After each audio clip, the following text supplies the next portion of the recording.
അമ്മായിയമ്മയുടെ കൂടെ ഇറങ്ങി പുറപ്പെട്ടത് എന്തിനാ? എന്തെങ്കിലും കിട്ടുമെന്ന് കണ്ടിട്ടാണോ?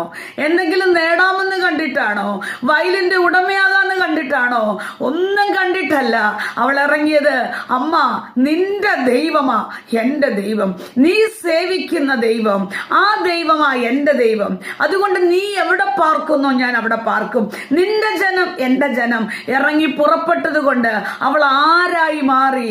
അവൾ ആരായി? അവൾക്ക് ലഭിച്ച പദവി, അവളെ ഏത് പദവിയിലാ കൊണ്ട് നിർത്തിയേ? ഒരു യോഗ്യതയുമില്ലാതെ, ദൈവസന്ധി വരാൻ ഒരു യോഗ്യതയുമില്ലാത്ത രൂത്തിന്റെ സ്ഥാനം, പദവി കൊണ്ട് നിർത്തിയത് യേശു ക്രിസ്തുവിന്റെ വല്യമ്മച്ചിയാകാനുള്ള ഒരു ഭാഗ്യം, പദവിയിലേക്ക് അവളെ കൊണ്ടിരുത്തി.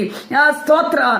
യേശുക്രിസ്തുവിന്റെ വംശാവലിയിൽ അവളുടെ പേരും എഴുതി ചേർക്കപ്പെട്ടു. എന്റെ പ്രിയപ്പെട്ടവരെ, എന്തെങ്കിലും കിട്ടുമെന്ന് കണ്ടിട്ടല്ല നമ്മൾ ഇറങ്ങിയത്, എന്തെങ്കിലും ലഭിക്കുമെന്ന് കണ്ടിട്ടല്ല നമ്മൾ ഇറങ്ങിയത്, എന്തെങ്കിലുമൊക്കെ നേടാമെന്ന് കണ്ടിട്ടല്ല ഇറങ്ങിയത്.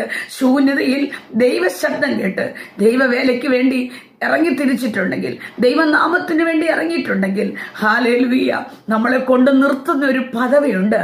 ആ കർത്താവിന്റെ പദവിയിലേക്ക് നമ്മുടെ ലക്ഷ്യം നിത്യതയാ.